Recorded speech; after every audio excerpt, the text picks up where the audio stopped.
Ano ba ang kahulugan na mawala ang presensya ng Diyos sa buhay ng isang tao? What does it mean to experience the so-called absence of God? Naranasan po ito ng isang napakalakit dakilang tao at napakahirap ng kanyang dinaanan. 1 Samuel 16:13-23, babasahin ko muna sa wikang Tagalog. Kinuha ni Samuel ang sungay na sisidlan ng langis at binuhusan niya si David ng langis sa harapan ng kanyang mga kapatid. At nilukuban si David ng espiritu ni Yahweh. Mula noon, sumakanya na ang espiritu ni Yahweh. Samantala, ang espiritu ni Yahweh ay umalis na kay Saul. At sa pahintulot ni Yahweh, isang masamang espiritu naman ang nagpahirap kay Saul. Sinabi sa kanya ng kanyang mga lingkod, pinahihirapan kayo ng isang masamang espiritong galing sa Diyos. Kung gusto po ninyo ay hahanap namin kayo ng isang taong mahusay tumugtog ng alpa. Kapag pinahihirapan kayo ng masamang espiritu, patugtugin niyo siya upang maaliw kayo. Sinabi ni Saul, sige, ihanap ninyo ako. Isa sa mga lingkod na naroon ang nagsabi, si Jesse na isang taga-Bethlehem ay may isang anak na magaling tumugtog. Siya po ay matapang na mandirigma, mahusay magsalita at magandang lalaki. Nasa kanya si Yahweh. Kaya't nagpadala nga ng sugo si Saul kay Jesse at ipinasabi, papuntahin mo sa akin ang anak mong si David, ang pastol ng iyong mga tupa. Ganoon na nga ang ginawa ni Jesse. Pinagdala pa niya si David ng isang sisidlang puno ng alak, isang batang kambing at isang asnong may kargang tinapay upang ibigay kay Saul. Naglingkod si David kay Saul at nagustuhan naman niya ito. Kaya ito'y ginawa niyang tagapagdala ng kanyang sandata. Ipinasabi ni Saul kay Jesse, bayaan mong maglingkod sa akin si David sapagkat napamahal na siya sa akin. At tuwing dumarating kay Saul ang masamang espiritu mula sa Diyos, kinukuha ni David ang alpa at tinutugtugan niya ang hari. Si Saul naman ay naaaliw. Umaalis sa kanyang masamang espiritu at siya'y gumagaling.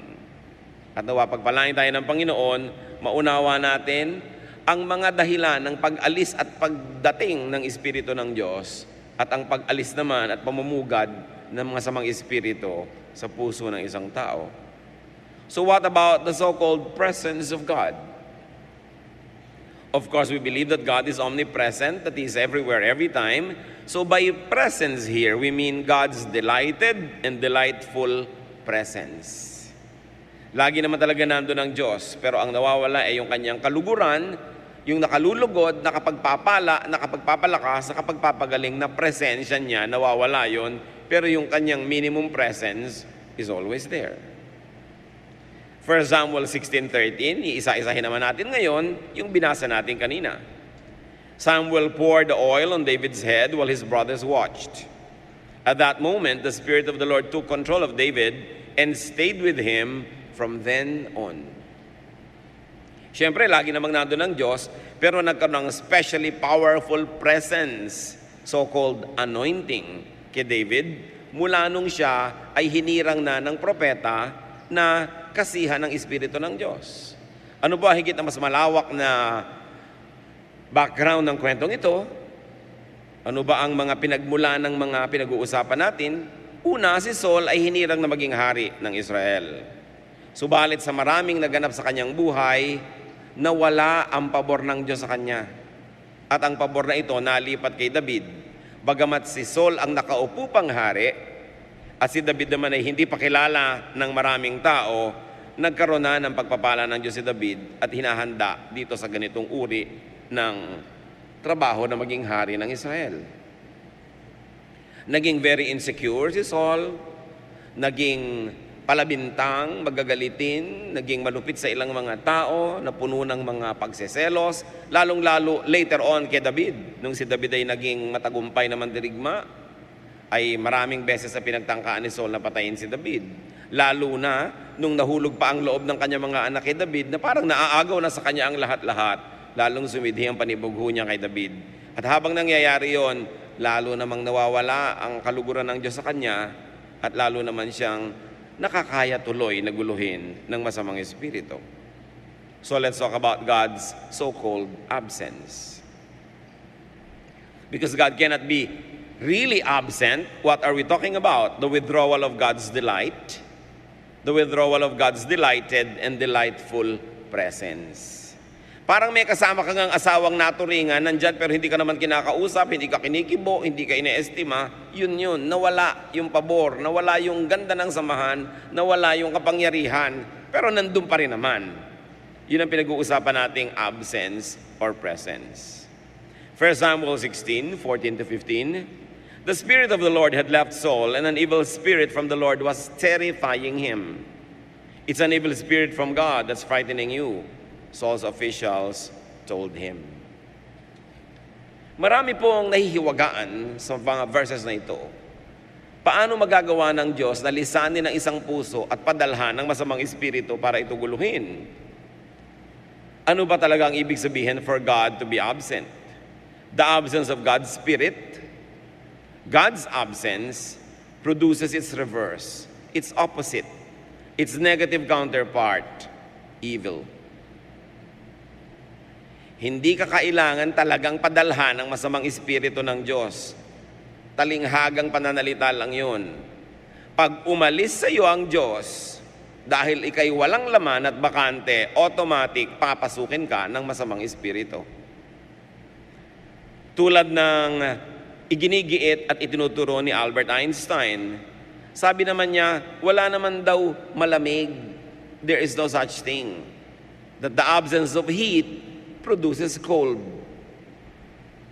Wala naman daw talagang tunay na dilim. Just the absence of light produces darkness. So the absence of God produces evil. Yun ang automatic effect. Hindi kailangang sadyain na mangyari. The absence of God produces the presence of an evil spirit. And that's what happened in the life of Saul. God's delight left him. God's pleasure and blessing left him. He was now open to be occupied by informal settlers, ng mga masasamang espiritu. When God's delighted and delightful presence leaves a man, evil automatically comes to him. Parang pag inalis mo ang init, definitely lalamig. Pag inalis mo ang liwanag, definitely didilim.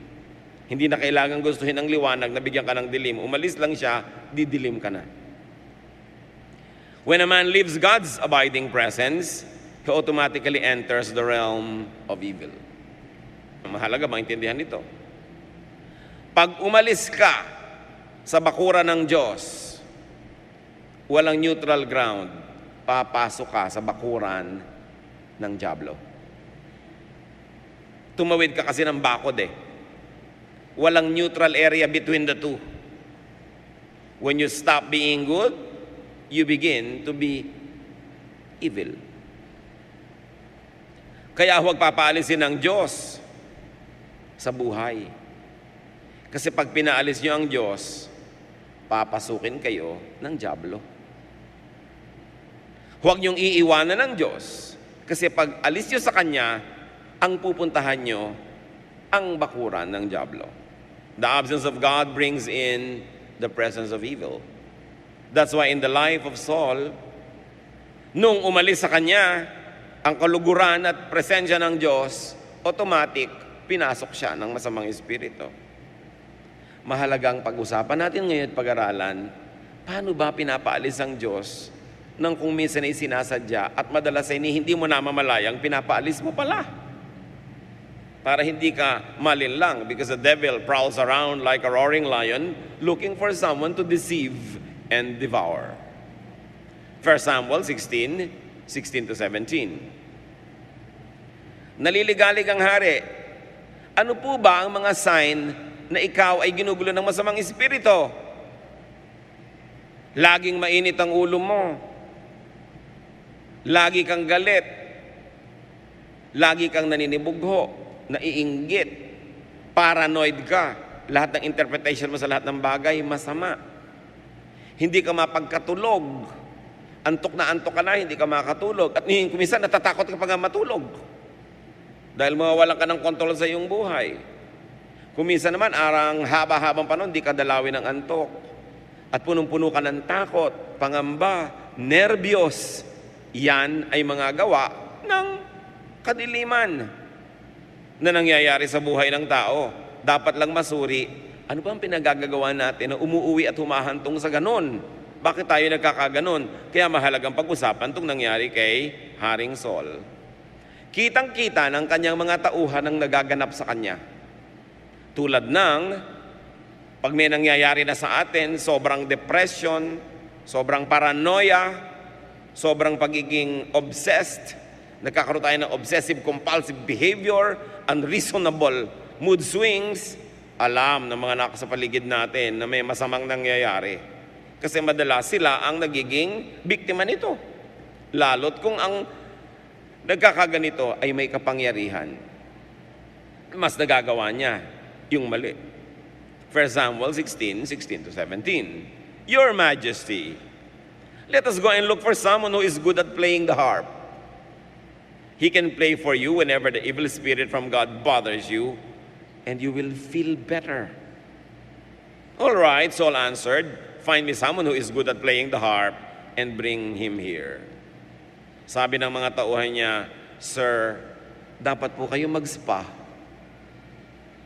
Sobra kayo stressed. Stressed ang inyong puso, stressed ang inyong utak, at kung makikinig kayo sa hairdressers, stressed ang inyong buhok. Kailangang i-relax ang buhok. Di ba? Stressed ang inyong skin. Kailangang i-relax. Nagkakanda, stress ang buhay. Sa katunayan, yun ang nangyari kay Saul. Too much stress drives away the presence of God from our lives. Because stress brings out the bad in you. And God does not want to reside in the heart na pinaghaharian ng masamang ugali, masamang asal, at masamang gawa. Kaya umaalis siya. Pag alis naman niya, sasamantalahin ng evil, pasok agad. Kaya mga sobra laging pagod, wala nang kapahi-pahinga, puro trabaho, ay nakalista na kayo sa mga dyablo na gustong mag-agaw-agawang makisingit. Kaya ang Diyos nag-utos ng araw ng pamamahinga. Kaya ang Diyos nag-utos ng pagpapatawad kasi malaking stressor yung sama ng loob. Kaya siya nag-utos na sumayaw, umawit kasi malaking relaxation at therapy ang ating inaabot kapag tayo ay sumasayaw o kaya ay tumutugtog o nakikinig ng magandang awit. So the wise prescription gives a clue to the root cause of the presence of evil in and God's departure from Saul's life. Kailangan niyang ma-relax. He needed balance.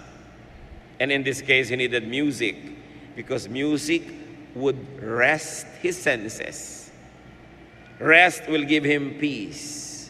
Peace will drive back God's presence into his heart because God does not want to reside in a heart that is not peaceful. Huwag niyo sabihin, Lord, pumasok po kayo sa puso ko para magkaroon ako ng peace.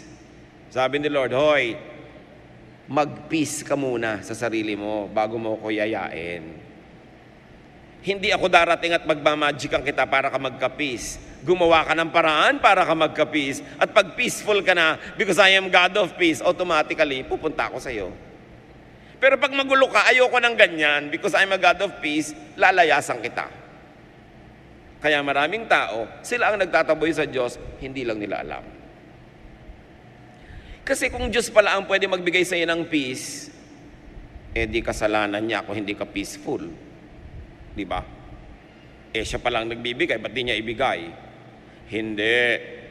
Hinahanda mo ang iyong puso, ikaw ang gumagawa ng paraang payapain yan, at pagpayapa, sabi mo, Lord, maayos na po ang hapagkainan, dumulog na kayo. Malinis na po ang bahay, pasok na kayo.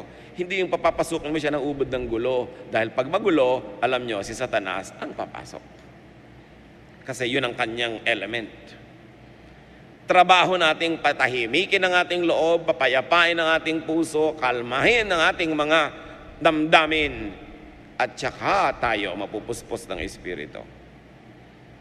Saul agrees. Sabi, sige, humanap ka ng magaling na musikero. So you see, Saul was at least willing to be helped. May mga tao, pinapayuhan mo na, magagalit pa sa'yo eh. Pinagpapahinga mo na, magagalit pa sa'yo. Sige, magpapahinga ako, ikaw gumawa ng trabaho ko. Yung ganon, tinapayuhan mo na nga para siya matahimik, aawayin ka pa. At least si Saul may pag-asa kasi handa siyang maituwid. 1 Samuel 16:18, a man named Jesse who lives in Bethlehem has a son who can play the harp. One official said, he is a brave warrior, he is good looking, he can speak well, and the Lord is with him. David was the prescription. The administration of David would be the cure. Balikan natin ang mga katangian ni David na idiniin noong opisyal na nag-recommend. David was brave. Buo ang loob. Yun ang kailangan na balancing ni Saul kasi at that time, sira na ang kanyang loob. Hati ang loob, mahina ang loob. Kaya napagsasamantalahan siya na looban ni Satanas.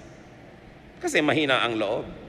So ang kailangan kasama niya, yung buo at matatag ang loob. David was good looking. Ewan ko kung ano itsura ng mga general ni Saul, ano? Pero ang prescription, kailangan siyang mapaligiran ng kagandahan. Sabi, magandang lalaki po itong si David. Ano naman ang kinalaman ng physical attributes niya? Kasi nakakapagpahinga naman talaga ng mata yung mga aamot magagandang mukha. Eh pag pinaligiran mo siyempre ang sarili mo ng puro horror, mapapatili ka. Lalo't 2:00 ng umaga mo nakita. Sa kokonting liwanag pa lang. Kaya mga asawa, ministry niyong lalong pagandahin na inyong mga sarili para pag napamulat ang mata na inyong asawa sa dilim at nakita kayo, huwag masindak. Kundi bagkos humimbing sa pagtulog. It's a ministry to look good. Alam niyo ba that looking good only means you respect people? Kaya yung mga tao na walang galang sa kapwa, kahit ano lang itsura, haharap sa'yo na ganon, kawalan ng galang sa'yo yun. Kaya yung very informal people from very informal societies, kasi sobrang secure sila sa sarili nila to the point that they become insensitive to how other people feel. But you present yourself in a way that will please the beholder. It is a ministry to look good. Beauty is therapeutic, and God is God of beauty. At ano pa daw ang katangian nito si David? David spoke well, not vexing. May mga tao pag nakausap mo, bakit kahit malamig ang ulo mo, umiinit? Pag nagbuka na ng bibig ng mga taong to, tahimik ka kanina, magagalit ka. Yung kaaway nila, magiging kaaway mo rin. Yung tahimik mong puso, dadala nila lagi ng mga bad news, mga nakakagulo, nakakatakot. Huwag niyong liligiran ang inyong sarili ng ganitong uri ng mga tao. No? They're ambassadors from hell. No? Kahit hindi nila alam. Kaya meron tayong ministry when we speak. Mga kapatid, kung minsan naman, be kind. May isang tao nag-e-enjoy, biglang papasok ka, ang pangit-pangit na balita, mga massacre dito at doon. Yung hindi naman kailangan laging pag-usapan. Hindi naman directly affecting the person. Bakit laging bad news ang dala-dala ng tao? Minsan magte-text ka, di ba? Hindi mo alam ang kondisyon ng taong tatanggap ng text mo, yung pala, napakabigat ng dala-dala mong balita, lalo't nangungutang ka. Nasira na yung mood ng kapwa mo. Eh, isasaalang-alang mo naman, ano kaya ang mood niya? Makiramdam ka muna kung baka naman isang problema na lang, bibigay na siya at tatalo na sa ilog. Ikaw pa yung nagbigay ng huling problema. Ikaw tuloy ang nagtulak sa kanya. It's a ministry to speak well. Pag may mga taong nagbabakasyon kayong lahat, magkaka-office mates kayo, don't mention work. Huwag niyong pag-usapan yung mga problema sa opisina, nagbabakasyon na nga kayo, nagre-retreat na kayo, yun na naman uungkatin mo. Napakalaking halaga na pinipili natin kung anong sinasabi natin. Kaya ang sabi, itong si David, he speaks well. Hindi lang siguro marunong pronounce ang F at V, kundi alam niya kung ano ang topic, ang magandang pag-usapan na nakapagpapagaan ng loob, nakakapagpaginhawa, nakakapagbigay ng pag-asa. At siguro yung boses niya, hindi nakakainis marinig. No? Maganda ang modulation. Hindi yung bukang-buka ang bungangan, "Hay, pumunta na tayo." Parang nilulun mo na yung kausap mo, nakita na yung tonsil mo. Siyempre, magpapakyut ka naman, medyo isasara-sara mo yung bibig mo para medyo cute. No? Hindi yung parang lalamunin mo yung kausap mo. May mga ganong tao, iwas ka na ng iwas, nandito na yung muka. Wala ka nang puntahan dahil dingding na. Now, the Lord was with David. That was the most important attribute. Kinakasihan siya ng Espiritu. Malalaman nyo naman if a person is indwelt by the Lord and infilled by the Lord, kung saan siya dumadating, nagiging blessing siya. Hindi siya sumpa, hindi siya salot. Alam mo, kinakasihan ng Espiritu. Bagamat hindi perfect, may mga mali. Pero ang general effect niya sa'yo, tumatahimik ang loob mo, napapanatag ka, nagkakaroon ka ng pag-asa, kaliwanagan, nagkakaroon ka ng saya, blessing ang mga ganong tao. Huwag niyo lang hanapin ang ganong tao, maging ganon kayo. Blessing sa bawat dadapuan ninyong mga kapwa. At kung tutuusin, yung mga qualities na ni David, these are the qualities of God. These are the qualities that God likes. And Saul needed these qualities because he had lost them. Wala na kasi. Lahat ng uri ng gamot, mga kapatid, isa lang ang pakay, balance. Kaya pag acidic ka, kailangan mo alkaline. Di ba? Pag sobrang sugar, kailangan bawasan. Pag ang baba ng sugar mo, pinapainom ka naman ng may mga sugar na mga drinks. Balance. Pag sobrang taas ang kolesterol, kailangan bawasan. Mababa ang platelets, taasan. Laging balance. So itong sakit ni Saul ay sakit ng isip. Kaya kailangan yung isip niya ang mabalance.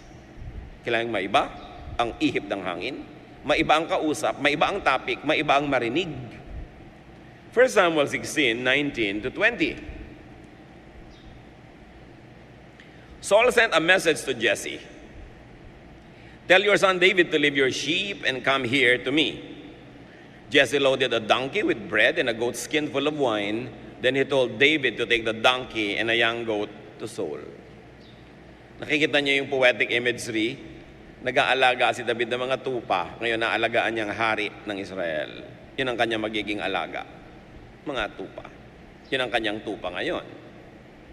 1 Samuel 16:21-22. David went to Saul and started working for him. Saul liked him so much that he put David in charge of carrying his weapons. Not long after this, Saul sent another message to Jesse. I really like David. Please let him stay with me. Blessing talaga ang David na ito. Kasi nagsimula lang siyang musician. Ang husay-husay niya, nabigyan siya ng mga ibang gawain. At hindi basta gawain, siya ang may dala-dala ng personal weapons and armor of the king. Grabing trust ang ibinigay sa kanya. At sabi pa, nagpadala ng mensahe ang hari sa ama ni David, huwag mo nang pauwiin ang anak mo, nahulog na ang loob ko sa kanya, napamahal na siya sa amin dito sa palasyo, dito na siya sapagkat napakahalaga ng paglilingkod niya sa akin.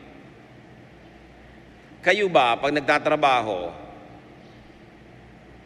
nadadagdagan ang ipinapagawa sa inyo o nababawasan?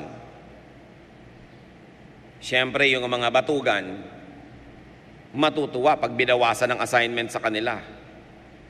Lalo pang at hindi mo napagawin, huwag mo nang gawin yan, ako na lang. Natutuwa yung mga tamad. Pero alam niyong malapit na kayong matapos. Malapit na ang inyong end of contract. Dahil hindi na kayo pinapagawa wala nang pakinabang sa inyo. Pero pag dinadagdagan ay pinapagawa sa inyo, isa lang kahulugan nun, na pagtitiwalaan kayo, nakakatuwa kayo, nagde-deliver kayo ng mga bunga na magaganda, dinadagdagan ng inyong mga sanga para dumami pa ang inyong bunga. Hindi yun masama. Dahil hindi kayo malayo sa promotion, hindi kayo malayo sa pag-asenso. Kaya ang nangyayari sa mga tanggapan, mga organisasyon, yung mangilan-ngilang masisipag at nagde-deliver, sa kanila napupunta lahat ng trabaho. Hindi yun dapat ipagluksa. It is a salutation and a salute to your skills. Yun naman na halos hindi mo na binibigyan ng assignment, umabsent man na hindi napapansin. Ibig sabihin, mga walang silbi yun. Mga inutil. Nandun man sila o wala, umaandar ang mundo. Ibig sabihin, hindi sila kailangan. So, sino tayo dun? Dapat iniisip natin. Saul liked and trusted David. Saul enjoyed David's presence. Ibinuin nyo, Saul liked, Saul trusted, Saul enjoyed. These are feelings. Feelings that he needed. Feelings that would give him balance. Because there was so much dislike and distrust and torture in his life. Balancing. 1 Samuel 16:23. Whenever the evil spirit from God bothered Saul, David would play his harp. Saul would relax and feel better. And the evil spirit would go away. Sino makapagsasabi na musika pala ang nagpapalayas sa masamang espiritu? Siyempre, meron ding sinasagisag at kinakatawan yung musika. Hindi lang yung mga tono at tunog. What drove the evil spirit away? Pagsamasamahin natin yan, beauty. The beauty of David's personal appearance, the beauty of his speech, the beauty and quality of his work, soothe soul. Soothing music drove the evil spirit away. The presence of someone trusted and liked drove the evil spirit away. An atmosphere of trust and rest, of peace and pleasure and enjoyment. These are good, beautiful, positive feelings. Dapat ganun ang atmosphere sa ating mga tahanan. Masarap uwian, mahirap layasan. Na mga tao'y laging nagmamadaling bumalik, because there is a beautiful atmosphere that creates very wonderful feelings. Feelings are products of thought. Kung ano man ang nararamdaman nyo ngayon, pakiramdam ng inyong damdamin, yan kasi ang iniisip nyo. Natatakot kayo ngayon, walang sala na nag-iisip kasi kayo ng mga katatakutan. Nag-aalala kayo ngayon, worried. Siguradong ang iniisip nyo yung nakakapag-alala. Nagseselos kayo ngayon. Siguradong yung nakakaselos ang iniisip nyo. Nai-insecure kayo ngayon. Sigurado ang mga iniisip nyo yung nakaka-insecure. Saan kaya ako kukuha ng pera next month? Saan kaya ako kukuha ng kakainin? Nauubos na yata ang oxygen sa planeta. Natutunaw na yata ang mga yelo sa North Pole. Puputok na yata lahat ng bulkan. Lahat yata ng lindol darating. Pag inisip niyo lahat yan, matatakot talaga kayo. Feelings are products of thoughts. Good feelings come from good thoughts.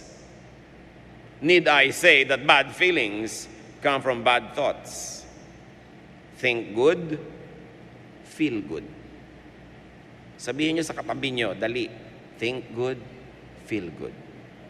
Sabihin nyo. Yan. Think good, feel good. Sabihin nyo sa sarili nyo, think bad, feel bad. Sino ngayon ang may kasalanan why you feel bad? Kayo rin. Sinong may kagagawan why you feel good? Kayo rin. You have that power. You can control how you feel by controlling your thoughts. Pati ba naman yung mga malalayong bulkan sa Indonesia, pinoproblema nyo? Eh di natural, matatakot kayo. May dumadaan lang truck na uga ng kote bahay nyo, akala nyo magugunaw na ang mundo. Yung mga tao na walang iniisip mo din yung katapusan ng mundo, laging natatakot. Bakit nyo ba pinoproblema yun? Total, sabi ni Jesus, walang nakakaalam kung kailan. Eh di, hayaan yun, Diyos ang mga problema. Mabuhay kayo ng mabuhay dyan. Kung natapos ang mundo, natapos. Eh kung hindi, di hindi. Pero sa mga taong laging nag-iisip nun, kahit hindi natapos ang mundo, pinroblema na rin nila. Lugi sila. Ngayon, pag natapos pa yung mundo, doble na ang pagkalugi nila. Eh yung hindi nag-iisip niyan, biglang nangyari na lang, hindi minsan ka lamang na inabutan yan. Pero yung nag-iisip niyan, kahit hindi mangyari yon, naganap na sa inyo. So live a godly life. Do your best. Live your life to the fullest. You can control your feelings by controlling your thoughts. Anong kinalaman ng musika? Kasi pag nag-iisip itong si Saul ng mga nakakatakot, nakakapagpahina ng loob, nakakasira ng loob na bagay, yung kanyang isip inaagaw ng tunog. Huwag mong isipin yan, tamo ang ganda ng tunog, makinig ka, makisabay ka sa tono, napapasabay ka na, napapainda ka na, nawala na yung iniisip mo sa dati niyang iniisip. Inakay ng kagandahan, inakay ng musika, inakay ng kagandahang loob noong musikero na wala sa unang iniisip. So you can control your feelings by controlling your thoughts. Avoid thoughts that make you feel bad. What thoughts make you feel bad? Lagi mong iniisip ang blood pressure mo. Diba? Yun ang isip ng isip yan, yun ang lalong tumataas eh. Napababa na ba ng pag-aalala yung blood pressure na yan? Diba? Lagi niyong iniisip, pagkakain ka, naku, tataba ako. Eh di kumain ka, tapos mag-exercise ka. Pero huwag kang tumigil kumain kasi nakakalungkot ang gutom. Malakas talagang makasira ng bait yung kulang ka sa kinakain mo. Talagang masaya yung kumakain, kaya nga sabi, eat, pray, love. Diba? Bakit mo diet ka ng diet, hindi ka naman sumasaya? At saka kahit diet ka ng diet, hindi naman dumadami boyfriend mo, wala pa rin. Wala ka namang napapala. Diba? Malungkot ka pa. Think thoughts that make you feel good. When a person is rested and restful, when a person trusts, enjoys beauty, is ministered to by God's anointed, evil goes away.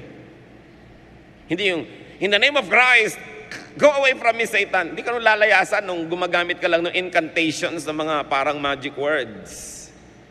Parang ipis. Palayasin mo man ng palayasin, hindi ka lalayasan hanggang marumi bahay mo. Subukan mong linisin yung sahig mo, yung wala siyang nakakain ng mga nalalaglag na suman, mga ulo ng bisugo, at kung ano-ano. Lalayasan ka ng ipis kasi wala siyang makain, magugutom siya sa'yo. Now, evil feeds on evil. Eh wala kang evil na mapapala sa'yo yung evil, di lalayasan ka. Ayusin mo ang buhay mo. Ayaw ni Satan sa masasaya. Pag masaya ka, hindi kanya gagalawin. Ngayon, malungkot ka, lalo kanyang palulungkotin. Kaya sabi sa Bible, do not give the devil a foothold.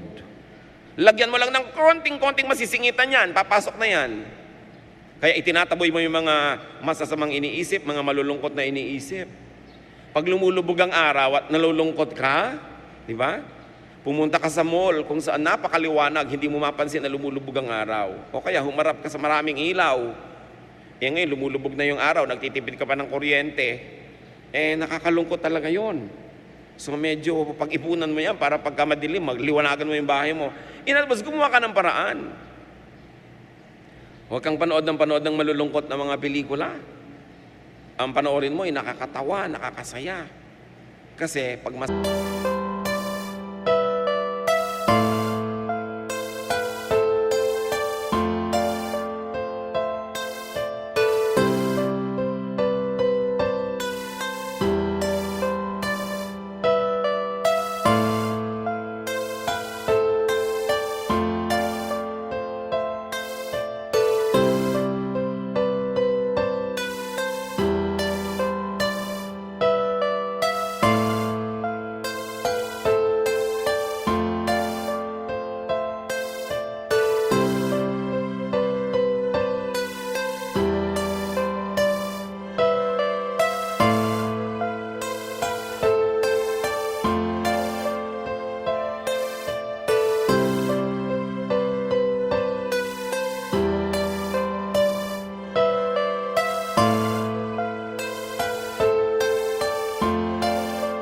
masaya ka, naiinis sa'yo yung diablo, lalayasan ka rin. Pero tuwang-tuwa siya sa mga malulungkot. Tuwang-tuwa siya sa mga miserable. Lalo kanyang sasamahan. Misery gets misery. Kaya kailangan, sinusuri mo, sino ba mga nakakausap ko araw-araw? Anong mga uri ng mga ideya na pagdidinig ko sa kanila? Kasi yung nadidinig nyo, madalas lumalabas sa inyong bibig. Yun ang nagiging katotohanan mo. Feeling bad attracts the devil. Feeling good attracts God. Just like money, money attracts money. No money attracts no money. Kaya sinasabi nila, bakit ba yung mayaman, payaman ng payaman, yung mahirap, pahirap ng pahirap. Kasi yung pera, gusto rin niya makipag-fellowship sa pitaka na marami siyang kasama. Ngayon, kung walang kalaman-laman yun, tatama rin din yung pera pumunta doon sa wallet na yun. Diba? Kaya duty mo ngayon, unlarin ang buhay mo, magkaroon ka ng mga ganyang resources dahil they will call their own kind. Birds of a feather flock together, so money flies with money. Happiness flies with happiness. Guide your mind to good thoughts. In this case, it was the music that takes his mind off his worries and unto rest. In Saul's case, it was music, beauty, rest that took away his mind from what was torturing him.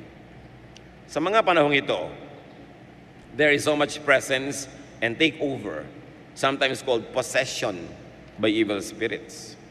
Why? Because there is so much depression, so much agitation, so much mental anguish, so much bad thoughts that result in bad feelings. Masyadong dislocation, nagkakahiwalay yung mga mag-asawa, pamilya, maraming stress. That's why you must always create the atmosphere of family, especially when your biological family is not present. And this is where the family of God must serve its purpose, to provide a family atmosphere for the people of God. Paano magkaka-family atmosphere kung judgmental ka, separatist ka? Lagi ka na lamang may pintas dito at may mga reklamo doon. Hindi mangyayari.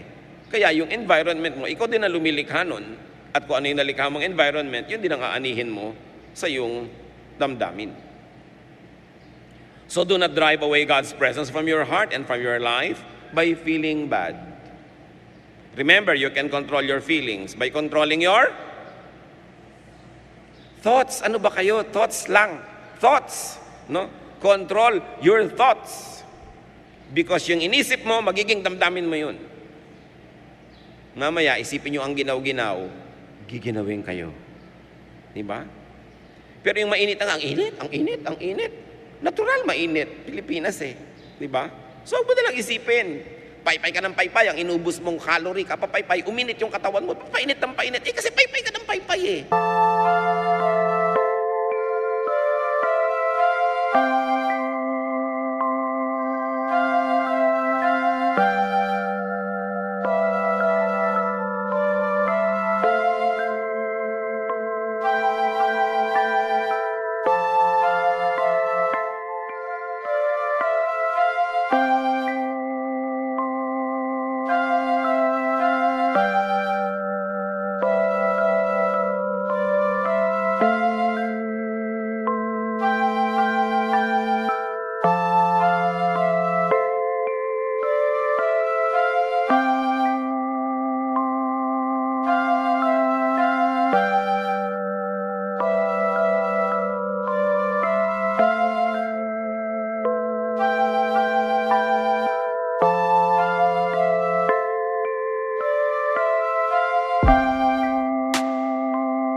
Pagod ka, iinit ka, natural.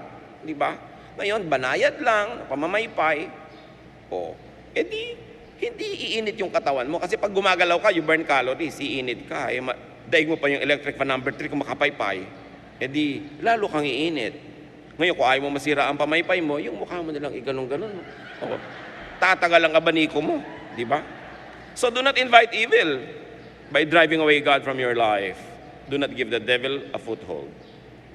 What drove God away from Saul? Worry, jealousy, distrust, stress, weariness, burnout, fear, obsession with power. You don't want to be a Saul? Avoid this. Iwasan nyo. These are bad feelings that come from bad thoughts. They invite evil spirits. Those spirits can be real spirits, or those spirits could be only personification of an idea. Yung ikaw ay magulong isip mo. And what brings God back to Saul? Trust, rest, relaxation, beauty. Have more of this. Tulad ng sinabi na natin, at payo ng ilan, eat, pray, love. Hindi ka magugulan ng demonyo pagka enjoy ka sa buhay. Surround yourself with positive things and good people. And as you think, remember, you feel. Kaya yung feelings natin, paalala rin sa atin yon kung ano ang iniisip natin. Kasi may hirap bantayan kung ano iniisip mo. Invisible naman. Pero kung anong nadarama mo, yun kasi ang iniisip mo. Gusto mong palitan ang iyong nadarama? Palitan mo ang iyong iniisip. Ganun kasimple, kapatid. As you think, you feel. As you feel, you either invite God or the devil. The devil cannot stand the light. The devil cannot stand good. Sabi sa Bible, resist the devil and he will flee from you. How do you resist the devil? Be happy. Pray. Be peaceful. Hindi kanya pagtsatsagaan dahil hindi siya mag-e-enjoy sa'yo. Ama namin, salamat sapagkat kayo'y Diyos na nagbibigay ng balanse sa aming buhay.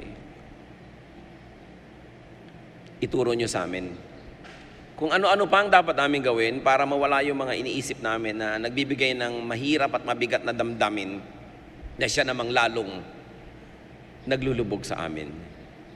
Sa mga kapatirang narito ngayon, Panginoon, pagpalain mo kung sino man ang natutulad kay Saul, nababagabag, nagugulo, hindi makatulog, maraming takot, maraming depression.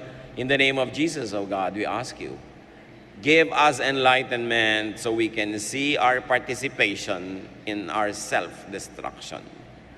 Makita namin kung anong pananagutan namin kung bakit kami rin ang umiimbento ng mga kasakitan ng aming isip at puso.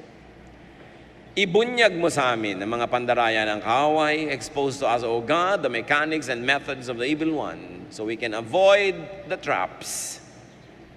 Makaiwas kami sa mga patibong na ito, makapamuhay kami ng payapa, magawa namin ang dapat gawin, maging kasiyahan kami ng aming kapwa, at kami man lumasap ng kasiyasiyang buhay. Magbulay-bulay tayo mga kapatid, isipin kung paano tayo makikinabang sa leksyon ng buhay ni Saul, na tayo maging tulad ni David, tagapagbigay ng ginhawa, imbes gulo. At tayo naman kung tayo nagugulo, buksan ang isip sa maganda at makadiyos na payo, iwaksi ang pag-iisip na nagbibigay sa atin ng mga masasamang pangitain at damdamin, at punoy ng ating buhay ng ano ang maganda, tama, kaibig-ibig, sapagkat yan ang gusto ng Diyos. Ama namin, sa pananahimik namin sa inyo, hipuin nyo kami, pagalingin, palakasin. Gawin mo rin kaming manggagamot ng aming kapwa. Teach us to be blessings to others. Let's be alone with God and hear the silent whisper of the Spirit so we can enjoy life that is happy and meaningful.